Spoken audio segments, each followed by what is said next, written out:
Praise the lord, praise the lord, hallelujah. మన ప్రభువును ప్రియరక్షకుడైన యేసుక్రీస్తు నామములో నా ప్రత్యేకమైన వందనాలు తెలియపరుస్తూ ఉన్నాను. అందరూ ఎలా ఉన్నారండి? బాగున్నారా? దేవుని మహాకృపను బట్టి మరొక మంగళవారం అనగా ఉదయకాల సమయంలో ఉన్న 28వ తారీఖు 5వ నెల 2024 సంవత్సరంలో ఉన్నాం. ఈ దినం వాగ్దానం కొరకు దేవుని సన్నిధిలో కనిపెడుతుందాం. కాబట్టి ఈ దినము దేవుని యొక్క వాక్యంలోని కొన్ని మాటలు నేర్చుకోబోతున్నాం. అంతకంటే ముందుగా కృపా సత్య మినిస్ట్రీస్ అనే యూట్యూబ్ ఛానల్ని సబ్స్క్రైబ్ చేయండి, లైక్ చేయండి, షేర్ చేయండి. మీ బంధువులకు, మీ స్నేహితులకు కూడా ఈ ఛానల్ లింక్ పంపించండి. మీ వాట్సాప్ల ద్వారాగా మీ గ్రూపుల్లో పెట్టండి. వారు కూడా దేవుని దీవెనలు పొందుతారు, దేవుని యొక్క వాక్యం వింటారు. వారు కూడా దేవుని యొక్క మాటలు విని దీవించబడతారు. కనుక ఈ ఛానల్ మీరు ప్రోత్సహించాలని ప్రభునామంలో కోరుకుంటున్నాను. ఏమాత్రం ఆలస్యం చేయకుండా ఈ వాగ్దానం కొరకు ముందుకెళ్దాం. పరిశుద్ధ గ్రంథములో నుండి 119వ అధ్యాయము కీర్తనల గ్రంథము 119వ అధ్యాయము 30వ వచనం 130వ వచనం చదువుదాం.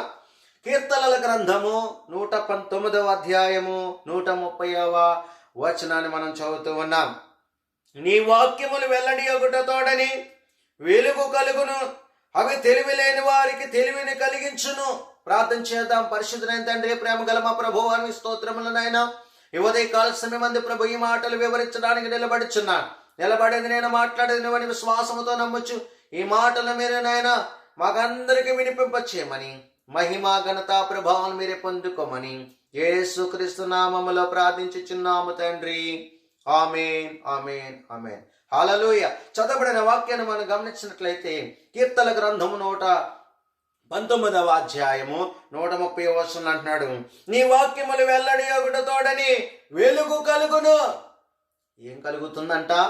వెలుగు కలుగుతుంది. ఏం మాటలు వింటేని? అందుకే అంటాడు, నీ వినట వలన విశ్వాసము కలుగునది. దేవుని గురించిన మాటలు వినాలి. మనకి తెలివి లేని వారికి తెలివిని కలిగిస్తాయని కింద మాటలు మనం చూస్తున్నాం కదా. అందుకే మీలో ఎవరికైనా జ్ఞానం లేదా? జ్ఞానము కొదువైతే వాడు ఏం చేయాలంట? ప్రభు దగ్గరికి రావాలి. ప్రభు దగ్గరికి వచ్చి అడిగితే దేవుడు అంట ఇస్తానంటున్నాడు. ఈ వాక్యం ఏమైంది ప్రియమైన వారులారా? ఈ వాక్యము చెంటదైన దారుల కన్నా మధురమైన తీపి కలిగిన మాటలు. దావీదంటాడు, నేను జీవించినంత నేను ఎల్లప్పుడూ యెహోవాను సన్నతిస్తున్నాను, నిత్యము ఆయన కీర్తి నా నోటన ఉంటుంది. దావీదు తన జీవితాన్ని దేవునికి సమర్పించాడు. దినమునకు 7 మార్లు దావీదు దేవుని స్తుతించాడు. దేవుని వాక్యముతో తన జీవితాన్ని దేవునికి సమర్పించుకున్నాడు. కాబట్టి ప్రియమైన వారిలారా, మనం చూస్తున్నాము, నీ వాక్యములు వెల్లడి అగుటతోడనే వెలుగు కలుగుతుంది. వెలుగు కావాలంటే మనకేం కావాలి? దేవుని వాక్యం కావాలి. చీకటి ఎక్కడ ఉందంటే, చీకటి సాతానుగాడికి స్వాదిష్టంగా ఉంది. చీకటి పాపానికి స్వాదిష్టంగా కాపాడుతుంది. ఆ పాపం చీకటిలో జరుగుతుంది, వెలుగులో నీతి జరుగుతుంది. దేవునికి స్తోత్రం చేద్దాం. హల్లెలూయా, హల్లెలూయా. మనము వెలుగు సంబంధులము గాని చీకటి సంబంధులము మనము కాదు ప్రియమైన వారులారా. 2000 సంవత్సరముల కిందట ఈ లోకానికి ఒక వెలుగుగా ఆయన ఈ లోకానికి వచ్చాడు. ఆ వెలుగుగా వచ్చిన యేసు ప్రభుని మనం ఏం చేస్తున్నామంట? ఇంకా ఆయనను చాలా మంది గ్రహించలేని పరిస్థితుల్లో ఉన్నారు. అనేక మంది ఇంకా దేవునికి దూరమైపోతూ దేవుని వెలుగును గ్రహించలేక, ఆ వెలుగులోనికి రాలేక పాపం అనే చీకటికి ఏం చేస్తున్నారంట? పరిగెడుతున్నారు. ఇప్పుడు ఈ వెలుగులోనికి కనుక రాకపోతే చచ్చిన తర్వాత ఎక్కడుంటాం తెలుసా? ఎక్కడుంటామంటే నిత్య నరకంలో ఉంటాం. అక్కడ అగ్ని ఆరదు, పురుగు సావదంట. పురుగు అంటే ఎవరు? అక్కడ బొద్దింకలో మిడతలు ఉండవు. పురుగులంటే మానవే. ఎవడైతే దేవుని వాక్యములోనికి రాడో, ఎవరైతే దేవునికి లోబడరో, ఎవరైతే దేవుని మాటకు విధేయత కలిగి నడవరో, మారు మనసు పొంది బాప్తిస్తము పొంది రక్షింపబడి దేవుని సంఘములో చేర్చబడక దేవుని జీవగ్రంథములో పేరు లేకపోతే యేసు ప్రభు వచ్చిన రెండవ రాకడలు తీర్పు జరిగిన తర్వాత పాతాళమనే బిలములోనికి త్రోసివేయబడతారట. అక్కడ అగ్ని ఆరదు, పురుగు సావదు, అక్కడ ఏడుపును పండ్లు కొరుకుటయును అచ్చట ఉండను. అందుకని అక్కడికి వెళ్ళక మునిపే దేవుడు అంటున్నాడు, నా వాక్యమును బట్టి మీరు వెలుగులోనికి రండి. దేవునికి స్తోత్రం చేద్దాం. హల్లెలూయా, హల్లెలూయా. ఈ లోకానికైనా ఒక వెలుగుగా వచ్చాడు. అప్పుడే 2000 సంవత్సరాలు అయిపోయింది. ఎన్నో సువార్తలు మనం వింటున్నాం. టీవీల ద్వారాగా, యూట్యూబ్ల ద్వారాగా, కరపత్రికల ద్వారాగా, గ్రామాల్లో సేవకుల ద్వారాగా, చిన్న చిన్న మందిరాల్లో చెప్పుతూ పాస్టర్లు ఇంటింటికి తిరిగి సువార్తను ప్రకటించి మారు మనసు పొందండి, దేవుని వాక్యము వెల్లడవుతే మీ జీవితాలు మారు మనసు పొందితే మీకు వెలుగు కలుగుతుంది అని రకరకాల మాధ్యమాల ద్వారాగా వాళ్ళు సువార్తను ప్రకటిస్తూ ఉన్నప్పుడు ఎవడో కూడా వింటలేదు ప్రియులారా. తిరుగుబాటు చేస్తున్నారు, చంపుతున్నారు, కొడుతున్నారు, అవమానిస్తున్నారు, బైబిల్ గ్రంథాన్ని తగలబెడుతున్నారు. ఇదే పనికిరాని బుక్ అంటున్నారు. కానీ ఈ బుక్ జీవితాన్ని మారుస్తుంది. ఈ బైబిల్ గ్రంథం మనలను చీకటిలో ఉన్న వారిని వెలుగులోనికి నడిపిస్తూ ఉంది. ప్రియమైన వారిలారా, వెలుగులోనికి నడిపిస్తుంది. చీకటి అనగా పాపం అంటే చీకటే. ఆ పాపానికి బానిసలైపోయారు.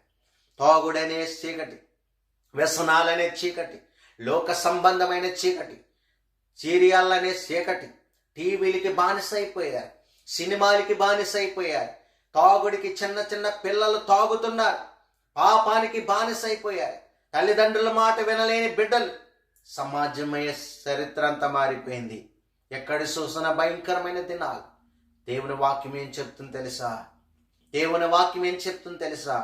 నీ వాక్యములు వెల్లడగొడతాడని, అనగా దేవుని వాక్యము వెల్లడగొడతాడని వెలుగు కలుగుతుంది.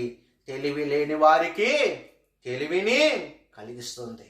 జ్ఞానం లేక అనేక మంది యవనస్తులు రోడ్ల మీద బలైపోతున్నారు.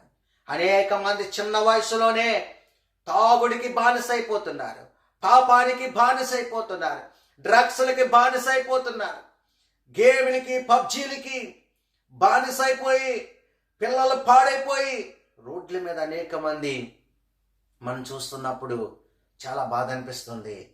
అయితే దేవుని వాక్యం ఏం చెప్తుంది తెలుసా? నీ వాక్యములు వెల్లడగుడుతాడని వెలుగును కలిగిస్తుందంట. తెలివి లేని వారికి తెలివిని అనుగ్రహిస్తుంది. దేవునికి స్తోత్రం చెప్దాం. హల్లెలూయా, హల్లెలూయా. కాబట్టి ప్రియమైన వారులారా, యెహోవా ధర్మశాస్త్రమందు ఆనంది దేవారాత్రము మనం ఏం చేయాలంటే ధర్మశాస్త్రాన్ని ధ్యానించాలంట. దాని ప్రకారము నడవాలి. దివారాత్రము దానిని ధ్యానించువాడు ధన్యుడు. ఎవరు ధన్యులు? యెహోవా ధర్మశాస్త్రం అనగా దేవుని వాక్యాన్ని ఎవరైతే చదువుతారో, దేవుని యొక్క వాక్యములు ఎవరైతే విని దాని ప్రకారం నడుచుకుంటారో వారు ఏమై ఉన్నారంటే ధన్యులై ఉన్నారు. బైబిల్ గ్రంథాన్ని ప్రతిరోజు చదువుతున్నామా? దావీదంటాడు, నీ వాక్యం చదువుతున్నప్పుడు నా గుండెల్లో మంట పుట్టింది. ఈ చేతులతో పట్టుకుని బైబిల్ చదవగలుగుతున్నామా? చాలామంది చదవరండి. బైబిల్ ఎక్కడ పెడతారు తెలుసా? కళలు రాకుండా ఉంటాయని మంచం తలగాడి మీద పెట్టేవాళ్ళు కొంతమంది, పట్టుకు మీద పెట్టేవారు కొంతమంది, కబోర్డు సెల్ఫల్లో పెట్టేవారు కొంతమంది, బీరువాలు ఓపెన్ చేసి బీరువాలో పెట్టేవారు కొంతమంది, కేవలం ఆదివారం ఒక్కరోజునే బూసుదులిపి తీసుకెళ్లే వాళ్ళు కూడా ఉంటారు. మహాభక్తులు బైబిల్ వారు చదవరు. ఈ బైబిల్ ఏం చెప్తుంది తెలుసా? ఈ బైబిల్లో ఏమన్నా ఉన్నారంటే ఆయన మాట ప్రతిదీ అవునంటే అవును, కాదంటే కాదు. అందుకే బైబిల్ గ్రంథాన్ని మనం ఏం చేయాలంట? చదవాలి. ప్రియమైన వారులారా, ఇక్కడ మనం చూస్తున్నప్పుడు ఎవరైతే వాక్యం చదువుతారో వారి జీవితం ఎలా ఉంటుందంట? వెలుగు కలిగి ఉంటుంది. వెలుగు కలగాల, వెలుగు కలిగి జీవించాలా. ఎవరైతే అలా జీవిస్తారో, వెలుగు కావాలనుకుంటే ఏం చేయాలంటే ఈ జీవ గ్రంథాన్ని చదవాలి. ఈ జీవ గ్రంథాన్ని చదివినప్పుడు మన జీవితాలకి వెలుగునిస్తుంది. నీ వాక్యమే నా పాదములకు వెలుగుగా నడిపించింది. మనం నడుస్తున్నప్పుడు ఈ వాక్యం అంట మనకేం చేస్తుందంట? వెలుగును కలిగిస్తుంది. చూడండి, ఇశ్రాయేలు ప్రజలు వాళ్ళు 40 సంవత్సరాలు అరణ్యం నడుచుకుండా వెళ్తున్నప్పుడు పగలు మేఘస్తంభముగాను రాత్రి అగ్నిస్తంభముగా వారిని నడిపించాడు ముందుకు. దేవునికి స్తోత్రం చెప్దాం. హల్లెలూయా, హల్లెలూయా. పగలు మేఘస్తంభం ఎందుకు, రాత్రి అగ్నిస్తంభం ఎందుకు? ఆలోచన చేస్తే పగలు మేఘస్తంభాన్ని ఎందుకు ఇచ్చాడంటే వారికి ఎండ తగలకుండా, వారు సొమ్మసిల్లిపోకుండా వారిని కాపాడటానికి పగలు మేఘస్తంభముగా నడిచాడు. దేవునికి స్తోత్రం కలుగునుగాక. హల్లెలూయా, హల్లెలూయా. అంతేకాదు, రాత్రి అగ్నిస్తంభముగా ఎందుకు నడిచాడంటే వారు చీకటిలో వెళ్ళుచున్నారు కనుక శత్రువు వారిని దాడి చేయకుండా వారికి మార్గాన్ని చూపించడానికి రాత్రి అగ్నిస్తంభాన్ని ఇచ్చాడు. దేవునికి స్తోత్రం. హల్లెలూయా. కాబట్టి ప్రియమైన వారులారా, మన జీవితాలు మార్చుకుందాం. నీ వాక్యములు అనగా దేవుని వాక్యములు వెల్లడి నగుట తోడనే వెలుగు కలుగుతుంది. కాబట్టి వెలుగు కావాలంటే దేవుని వాక్యము మన గుడిలో ఉండాలి. ఎవరైతే దేవుని వాక్యానికి లోబడి ఆ వాక్యాన్ని కలిగి ఉంటారో వారికి వెలుగు కలుగుతుంది. రెండవది తెలివినిస్తుంది. రక్షణ, మారు మనసు, బాప్తిసం పొందుకుందాం. దేవుని మందిరంలో చేర్చబడదాం. దేవుని రాకడ కొరకు కనిపెట్టుకుందాం. ఆయన రాజ్యములో, ఆయన నిత్య రాజ్యములో ఆయనతో పాటు కలిసి జీవిద్దాం. అట్టి కృప దేవుడు మనందరికీ అనుగ్రహించునుగాక. తలలో వంచుదాం, కళ్ళు మూసుకుందాం. చిన్న ప్రార్థన. పరిశుద్ధుడును ప్రేమ నమ్మకమైన మా ప్రియ పరలోకపు తండ్రి, నీ బహుఘనమైన నీ శ్రేష్టమైన నామానికి వందనములు ప్రభువా. ఈ ఉదయకాల సమయంలో ఈ మాటలు విత్తడానికి వినిపించిన ఈ మాటలు బట్టి వందనాలు.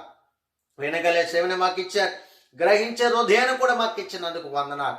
ఈ మాటలు ఎంతమంది బిడ్డలైతే వినిచున్నారో వారిని, వారి కుటుంబాలను దీవించి మీరు ఆశీర్వదించమని ప్రార్థిస్తూ ఉన్నా.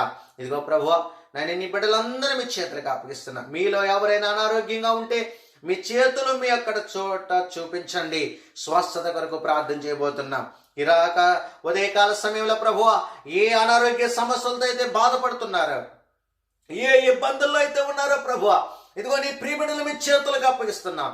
ఎవరైతే చేతులు ఉంచారో నాయన యేసు క్రీస్తు నామములో ఆజ్ఞాపిస్తూ ఉండగా ఇప్పుడే వారికి స్వస్థతను కలుగునిగాక ఆజ్ఞాపిస్తున్నాం. యేసు నామములో ప్రతి చీకటి దురాత్మలు విడిచిపోవునిగాక.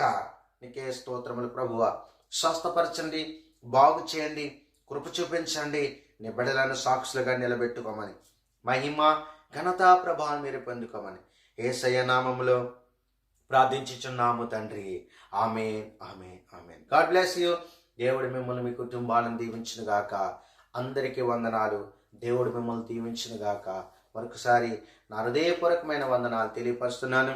మా ఛానల్కి మా సపోర్ట్గా ఉండాలని ప్రభునామములో కోరుకుంటూ ఈ మాటను ముగిస్తున్నాను. దేవుడి మాటలు దీవించును గాక. ఆమేన్.